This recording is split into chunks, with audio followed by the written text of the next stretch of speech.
we start the video, I'd like to talk to you about a new tool that we are using called Eva.guru. This is a software stack that provides dashboard reporting, inventory management, profitability reports, reimbursements that run automatically, and my favorite, the dynamic pricing tool. Simply put, this tool helps Amazon sellers put more money in their pocket at the end of every month. Use promo code FIRINGTHEMAN50 to get 50% off your first month of Eva.guru. Now, onto the video. Welcome, everyone, to the Firing the Man podcast. On today's episode, we have the pleasure to interview Kelly Kennedy. Kelly is a recovering Canadian CPA who left his 9-to-5 job in oil and gas to buy and operate a blog and content writing company, and teaches finance and accounting part-time at a local college. Teaching lets him pay the bills and keeps his wife from divorcing him. Prior to being a CPA, Kelly was a student recruiter at a local university and a political speechwriter and organizer of provincial politics. He graduated during the financial crisis, Great Recession, and could not get a job. So he and two friends rode their bicycles across Canada end-to-end over 64 days. Welcome to the show, Kelly. Hey, happy to be here, David. Thank you. So to kind of set the scene for our listeners, can you share your background and experiences as to how you got to where you're at today? Yeah, for sure. Going from a CPA to owning a writing company is different, and you're probably wondering how I got here. So looking at my background, or if you're looking at my resume or my LinkedIn, it's going to follow very chronological order. It's going to look very linear, and I think that most do, but it's anything but. And I'd say the average person, it's anything but. It's definitely, I started here, I went there. I like to say it was planned, but in reality, it wasn't necessarily planned. So I finished my undergraduate in business in 2008, and that was the height or just the beginning of the financial crisis. So unemployment in my province was like 14%, and the only jobs that I could get, are the jobs that wouldn't even let me pay my student loans at that time. So at the time, I'm like, well, what could we do to kind of fill the summer? And me and my buddy are like, let's ride our bicycles across Canada. So we decided to do that. We got a bit of funding so we could pay the bills during that time. And then when we finished, I had wicked tan lines. I was in pretty good shape, but I'm broke. I am broke. So I got a job as a political speechwriter for the political party that was in power at the time, provincially.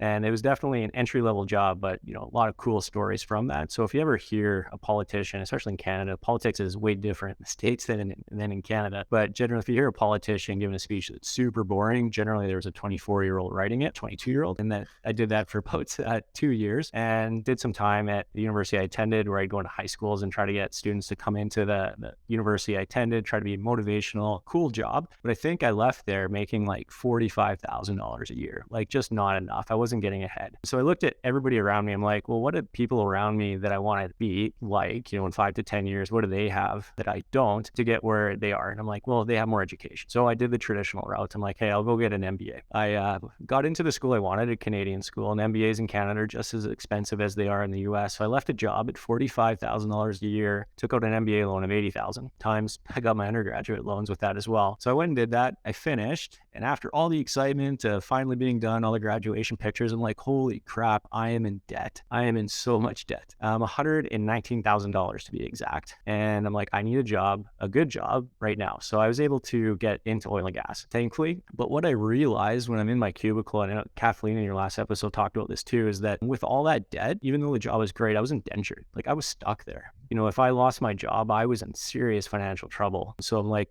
great job. I'm getting paid well, but I can't leave. And it was an awful feeling. I always knew that I wanted to do stuff on my own, but I couldn't. So over a decade, I was there for almost 10 years. I was able to pay off my student loans and dabble. And when I say dabble, I mean just get my feet just wet, kind of shiny object syndrome into some entrepreneurial stuff. I had to, really set myself down and realize am I doing what I want to do? I'm pushing 40 now. My hairline is receding. And I was listening to a podcast, Entrepreneurs on Fire. And there was someone on there and they were saying, and it really drove home, it's like, if you met your 70-year-old self and, you got to see what they accomplished, would you be happy? And I was on a path where I would not be happy. And I had silver handcuffs, I had that defined benefit pension. I'm like, if I don't leave now, I'm never going to leave. And so I decided to look at buying a business. And so I did a bit of due diligence looking at companies out there, and I found a writing company that was for sale. I'm like, well, this looks ridiculous. So I dug into it and did some due diligence, and I'm like, man, this is an awesome company. Like, I am going to do this. And long story short, in June of 2021, I bought it from a guy in Kelowna, which is a province next to mine, brought it to Calgary where I live. And yeah, I didn't operate it full time for the first year. I hired 3 people to do it. That was the wrong decision. And I can get into that later. But it took me about 12 months to realize I needed to quit my job and do it full time. And that brings me to now. So I do that full time, which means like basically 2 full-time jobs. And then I teach so that my wife doesn't divorce me. So Kelly, thanks for sharing your story. Got a lot of questions, a lot of follow-up questions too. But before we get into those, I want to dig into the two friends and you rode across Canada end to end over 64 days. Like I've never done that, and I'm sure a lot of the listeners haven't either. And so like live through your journey and maybe share like 1 or 2 things that you thought was amazing or that you learned on that expedition. Yeah, totally. I learned a lot. You know, we started in British Columbia, and if you're familiar with British Columbia, the Rocky Mountains are in British Columbia. So we started on Vancouver Island, where the capital of BC is, and we did the cliche thing of putting our bikes into the ocean, the Pacific Ocean. We knew we'd do that in the Atlantic after a period of time. And so, yeah, we got going, and actually there was 3 of us who started, and we had a driver. And I can tell you that what's worse than riding your bicycle across Canada is driving across Canada at 30 kilometers an hour. So we had a follow van. So there actually was 4 of us. What was interesting, it's a good story now, it wasn't good at the time, and I definitely learned a lot, is that one of the guys on the trip, and he was the most fit by far, like professional bodybuilder, endurance kind of guy. He's the one that formed the team to do this. He decided, and he wasn't built for running, but he decided to run a marathon like a month before the bike trip, and he hurt his knee really bad. So by the time we were about to start the trip, he couldn't cycle. He could barely cycle, and we had to cycle 150 kilometers a day on average. So what we did, and it kind of goes to teamwork, is, you know, we went to Calgary from where we lived, 2.5 hours away, and we rented a tandem bike to actually tandem him from Victoria until he got better. So that actually happened from BC all the way to like Saskatchewan. So that was like almost 20 days of riding, and eventually he couldn't continue on cycling, but he finished the trip with us. So we tried to continue on with him as much as possible. But can you imagine riding a tandem bike with somebody, and he's probably 240 pounds, up Rocky Mountains? He's not able to pedal either, right? Hey, one leg he was. Yeah, you learn a lot. You learn a lot when it comes to that. What else? When it comes to business, something that relates is that even if, you know, your journey or what you're doing is huge, and at the end of it, everyone's like, holy man, you did that. It actually wasn't that hard because we were consistent. Day to day, we knew exactly what we needed to do, and we just needed to cycle. And actually, it wasn't that bad. Some of the weather at times was awful, but every day we took a little bite. And then after 64 days, we're in Newfoundland. If you know where that is, like it's an island on the one coast of Canada. And it was an amazing feeling. But I can tell you in terms of, you know, some funny stories that happened along the way. 2 people on our trip, we stayed in campsites, and some of these campsites are just horrendous. Like these are bad. Yeah, and you should never use a hot tub in a very bad campsite, meaning they don't put, I don't know why, but I didn't go in the hot tub after a day of riding, but 2 of the people did, and they got some kind of super bug infection, and they got all these disgusting rashes that the editor might want to take out my story here. It would not go away. And finally, after about 1,000 kilometers of riding with these rashes, we had to go to emergency room in the middle of nowhere and get them laced and get them drained and all that stuff. In that small area we're riding, it's northern Ontario. This is a different friggin' world. Like there's nobody up there. Black bears everywhere, kind of dangerous, moose everywhere, and the bugs, black flies. I didn't know what black flies were. And the bugs bite you so much that if you're not used to it, your immune system starts going overdrive, and my lymph nodes look like golf balls on the sides of my neck. I couldn't even turn around. It was just bonkers. But we had to cycle 150 kilometers every single day, regardless of what was happening. So you made it work. So it does help in entrepreneurship when you're having a bad day. It's like, hey, just take a bite, continue on. That's huge. Great journey, and thanks for sharing. Yeah, and note to anybody listening, don't hop in a hot tub, a random campsite in Canada. That won't turn out well. Cool. Okay, so first question I have, you kind of like touched on it a little bit in your intro, but I want to dig into a little bit deeper for all the people listening that still have full-time jobs, and they're starting a business, or maybe they're going to buy one, and then they're faced with that decision to quit their job. So can you kind of walk the audience through like what was going through your mind? Like how did you make your decision process, and when and what really forced you to ultimately quit your job? Yeah, so realistically, like being completely honest with myself when I answer this question, I needed to make sure that financially I was okay if things went south. And that's probably the CPA in me. So I made sure that financially we could handle it if things really went south. And I also knew that I wouldn't quit the job that I was in unless I had something firm to go to, meaning I couldn't quit a job and build a business from scratch. I had to have a business there. So I knew to get me off the chair, out of my cubicle, out of my office, I needed to buy a business. And so I bought the business, and that was really the kick in the butt. It's like, hey, this is real. I have something to go to. I have something to build, and let's make this happen. In terms of, relationship wise, that's a difficult conversation to have with your significant other. She was very supportive of it. She knew I wasn't necessarily happy where I was at. She's given me some room to try this out, which I very much appreciate. But I can tell you that's an ongoing discussion and battle that you have with your significant other. Like, we can't do the vacations that we normally did. We can't go out for dinner as much as we could. We met with a mortgage broker last week because our mortgage is coming due, and it's more difficult to get a mortgage when you're owning your own business because you try to reduce your taxable income, and that's not good when you're getting a mortgage. So these conversations happen weekly, and it's something that it's just part of the game. I would like to dive into the day that you fired the man. Let's and be as detailed as you can. Who did you talk to? What did you say? Did you do something after to celebrate? Let's go take a trip down memory lane and go to that day. Yeah, totally. I wish I could I had something awesome like Office Space or something. I grabbed a photocopier and started smashing it with a bat, but I didn't do that. Actually, I liked the man that I was working for at that time. I actually was on the same capital project for almost a decade. So I knew the people really well, and I wasn't going to burn any bridges. That being said, I also know if you don't burn bridges, oftentimes you'll go back, but that is not the intention. So that day I got my boss into a meeting room, and I told him and it was really bad timing. Realistically, is it ever good timing? And I told him, I'm like, I bought a business. I'm leaving. I know it's not a good time. Our director had just decided to retire. And I'm like, but I'll give you, 3 weeks to a month, and I'll even stay part-time until you can hire somebody. And he was really good about it. He's just like, you know what? It's complicated to move you from full-time to part-time. Let's just call it a day on this date. So it was 3 weeks. And those 3 weeks are kind of surreal because when you're in an office for that long, you probably experienced that, David. It's like, that's your life. And all of a sudden one day it's not. So there was a big party where we drank way too much. We ate a lot of food and reminisced. Then the next day reality hits. And honestly, it was a great feeling. It was a great feeling to finally do what I wanted to do. Absolutely. Absolutely. And how long was it from that point in time to when you took on part-time teaching? Because I think this is something that a lot of people think it's all or nothing. A steady paycheck every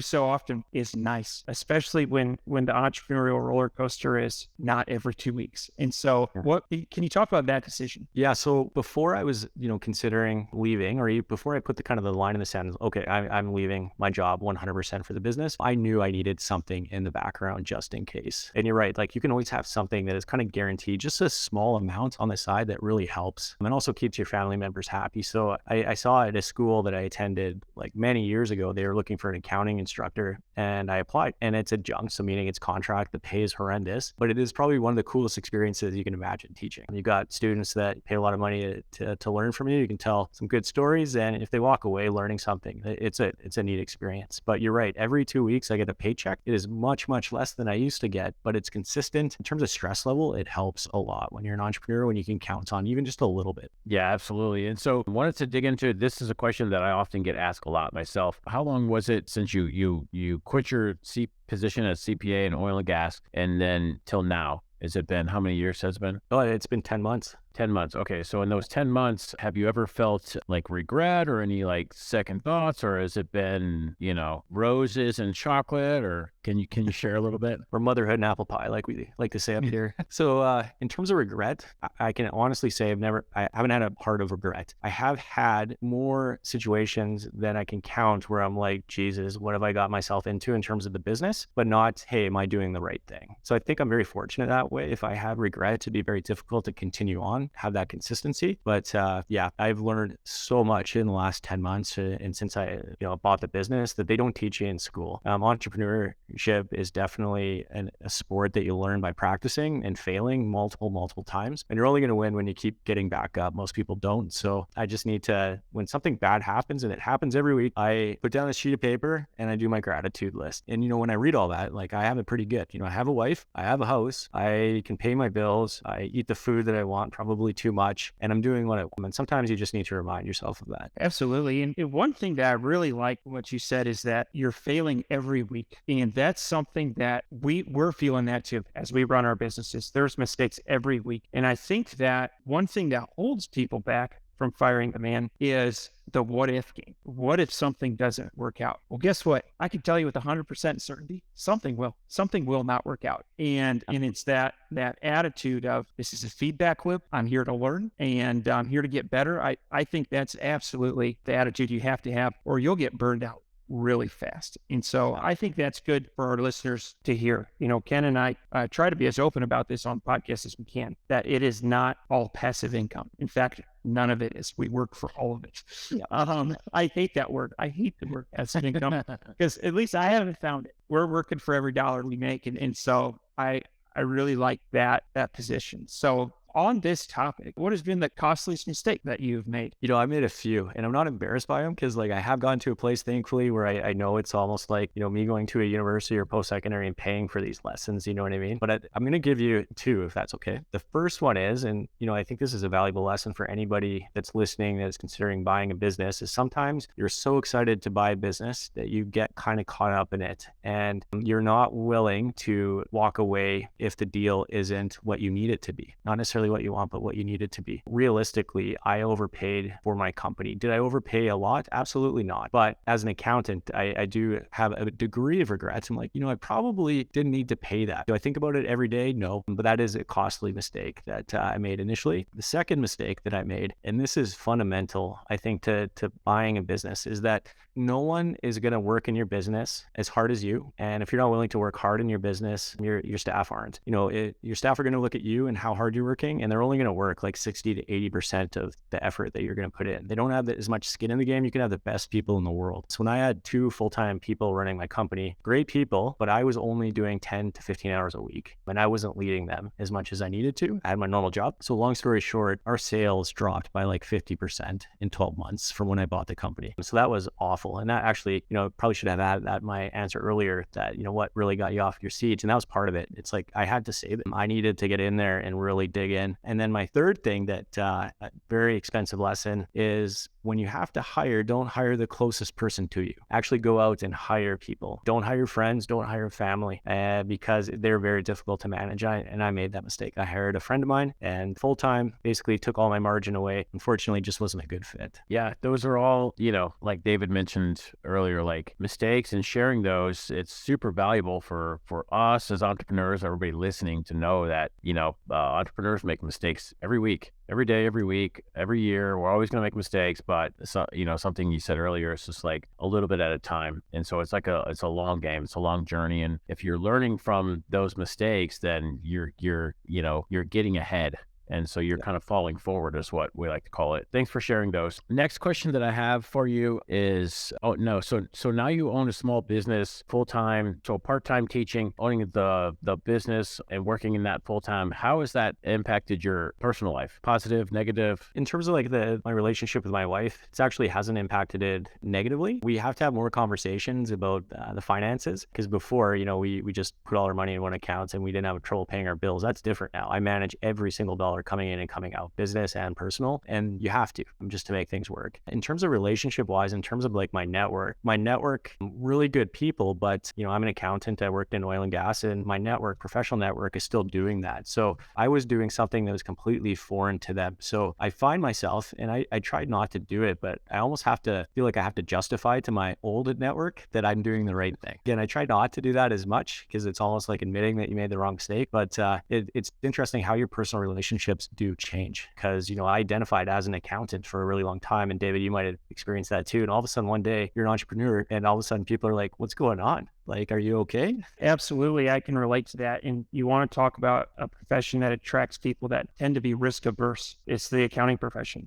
That was one of the things that attracted me to it, was I know there's always going to be a job. I can make a good income, and I am a risk averse person, and the entrepreneurial life is not. It's full of risks. And so I think knowing that about yourself, but also, like, I think I've grown as like that. Some of that risk aversion was not coming from a place of like logic. It was like a gut, something deeply rooted in, and when you ask yourself, what's the worst case scenario? And then you put the answer on paper. Sometimes it's not as bad as you may think it is. And so, yeah, no, I definitely, so Accountants have a bit of a stereotype, don't they? Risk adverse. oh, yeah.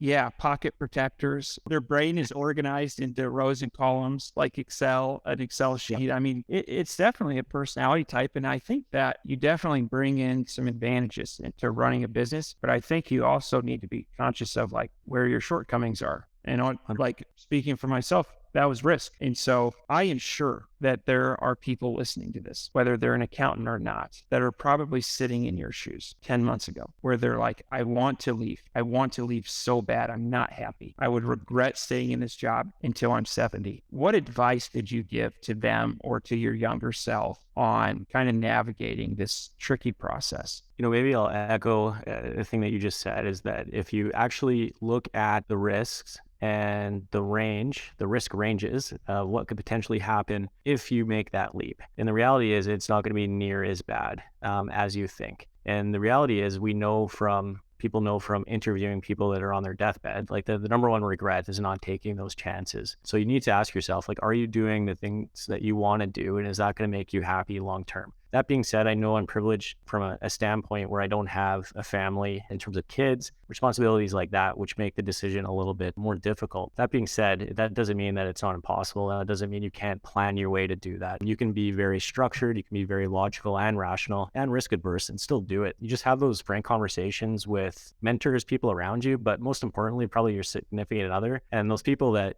truly, truly care about you. That being said, a little caveat there is that not all advice is good advice. And a lot of times people are going to tell you things that make themselves feel better because they're worried about you than what you should be doing. That's excellent. And David and I both have had people in our lives, trying to give us advice and all that. And, it's one thing that I always think of. And when someone's giving me advice, it's like, well, is that person on the battlefield or not? If they're not on the battlefield, I'm not going to give much weight to that advice. If they're on the battlefield, then I'll give a lot of weight to that advice. And so, yeah, that's really cool. The next question I have is, now you've owned the business for a while. You had mentioned you did some due diligence. You've kind of went through the whole process. Can you share with us anything you've learned along this process that you wish you would have known day one? Yeah, totally. A couple things. First one is that, and this is the first question you always ask the person selling the business, and you're never going to get the right answer. You're never going to get the really true answer, but you need to find it because it's worth money. Why are you selling a business? If it's so good, why are you selling it? Like, just keep it going, find a way to systematize it, and then keep bringing in that revenue. So when I asked that question, I didn't get the right answer. Doing due diligence, and then after that fact became clear what the true answer was. And if I knew that would have been leverage to get a lower price. Yeah, that cost me money. That being said, I don't know how I could have got the real answer out of the seller. It is one of those things that I look back, I'm like, yeah, maybe if I could have got the answer to that question. The second thing during due diligence, and this is something that I think I was blinded to by the shiny light syndrome that a lot of us go through, or shiny object syndrome, is that I was so excited to buy this business that I knew I should be more concerned about the clients that we had as a company being tied to the current owner, meaning that the personal relationships the current owner had with these people, he had for a really long time, and not to say they would leave to go to work with him. They couldn't because we had a non-compete agreement, which are impossible to enforce, but that's another story. Basically, I found out that a lot of these clients weren't really good fits for me in the direction of the company. And so over probably about 6 months, like I was saying, we lost probably half of our clients, and a lot of them we wanted to lose. We fired a lot of our clients, and we needed to do that. And we had a bunch of clients that were great people, but they're actually motivational speakers. A large percentage of our clients were motivational speakers, and some of them they demanded more than they were paying for. And so over time, it just wasn't profitable for us to offer the services to them, so we let them go. So if I knew early on that we would lose so much business from that, whether it was intentional we fired them or not, I probably would have asked for, again, a lower price. But I was blinded by the shiny light syndrome. You see that happen in real estate a lot, where people are buying a house and they picture them and their wife sitting on a porch before they're thinking about like the purchase price and how much is this thing actually worth. And I think that's definitely a natural thing to go through. So what is the company? Can you share a little bit more about the company? Yep. So the company is Blogworks. It is primarily a blog writing company. So we write blog articles for clients in almost every industry, primarily in the US. And the idea is that we help them build authority in whatever space that they're in. We know our clients can likely write those articles themselves, but they can probably spend their time doing better things or higher valued things, higher leverage things. So we we ghostwrite on their behalf, or we do white label content for them. And we also juice them all up for SEO. So we write these content pieces for authority, but we make sure from an SEO standpoint, it's fully optimized. And one thing that we do with the content, and it's something that, I hope most of your listeners will understand, is that when you invest in content, whether you're investing your time to do it yourself or you're paying someone to do it, you have a very valuable asset there. And you just don't want to have it done or completed and post it on your website and have just hope that you might get some traffic from it or hope you get business from it, which happens a lot. So what we do is we'll repurpose the content for our clients, and we'll come up with a content calendar. We schedule it, we automate it, and we post on their behalf to Facebook, LinkedIn, Twitter, and they don't worry about any of their social media channels at all. So we try to get them more value through their content. But there's other things that people can do that we don't necessarily offer, but I think overall content provides that, is that you can basically repurpose your content for other ways of generating business or creating value for your customers. And one piece is that after, say, 10 or 15 blog articles, you can compile that, get somebody to edit it, and boom, you've got an ebook. And you can use that to get email traffic. You can use that for a variety of different things. You can put it on Amazon, get 2 sales, and tell people on your website that you're an Amazon seller, or it's, you sell your book on Amazon. Content, key thing I guess I'd want to drive home is that when you invest in content, it's an asset and you need to manage that asset. Excellent. So Kelly, all of our guests, we put them through the ringer in what's called the fire round. Are you ready? I have. Before we get to the fire round, David, anything else? No, this has been an excellent interview, and looking forward to Kelly's answers in the fire round. Awesome. All right, Kelly, what is your favorite book? My favorite book. So this is my favorite book, and I tell my accounting students this, my finance students, that anybody can do math, anybody can use Excel, but very few people can actually communicate what the numbers are telling you. So communication is key, and I'd say How to Win Friends and Influence People is probably my favorite book. I've read that quite a few times. When I was in university, I was reading that book once in the cafeteria, and the title of the book's awful, right? How to Win Friends and Influence People. There was a table full of girls, quite attractive girls next to me, and I could hear them laughing. They're like, that dude's reading a book on how to win friends. But I've read it like 5 times. Yeah, the next one, have you read that one too? I love that book. Another one that really, his personality is not necessarily my style, but MJ DeMarco's Millionaire Fastlane, I really like that one. It's just common sense stuff when it comes to personal finance, and yeah, I really enjoyed that one. Never Split the Difference, which I saw on your website, is a good one. Canadians, we call ourselves sometimes painfully rational or painfully nice, and the joke is Canadians are so nice because we have no choice, because we're north of the US, and the US has the largest military in the world.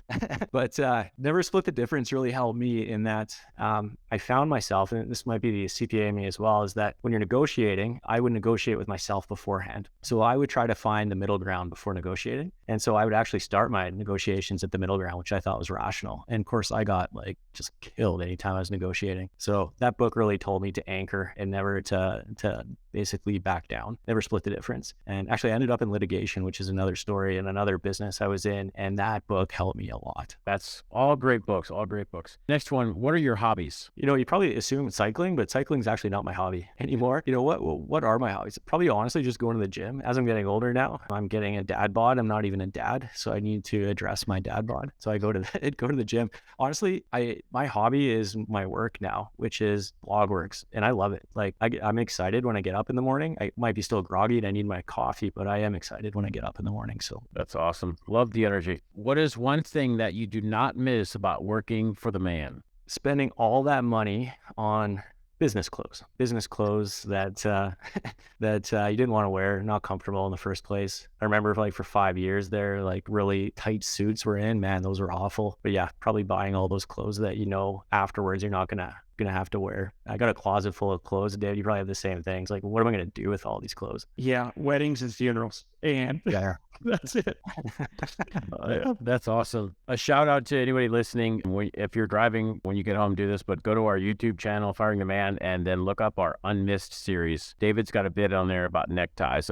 It's killer. All right, last one. What do you think sets apart successful e-commerce entrepreneurs from those who give up, fail, or never get started? One would be courage. Just have that courage to believe in yourself. I know it's cliche to say, but you don't need to see the full staircase to take that first step. Just take that first step, and then consistency wins. You don't have to ride 7,500 kilometers in one day. You just ride 150 kilometers a day, and you will get there. at a certain point in time. Excellent advice, Kelly. David, over to you. Close out the show. Awesome. Well, Kelly, I want to thank you for being a guest on the Firing Command podcast. If people are interested in getting in touch with you, what would be the best way? Go to the website, yourblogworks.com, and look at the content that we have on there. If you want to schedule a meeting, happy to have a call. I was so excited to be on your podcast here. Like I said, this is my very first podcast. We're always going to have that connection. And this is a really cool call. Thank you. Absolutely. Thank you.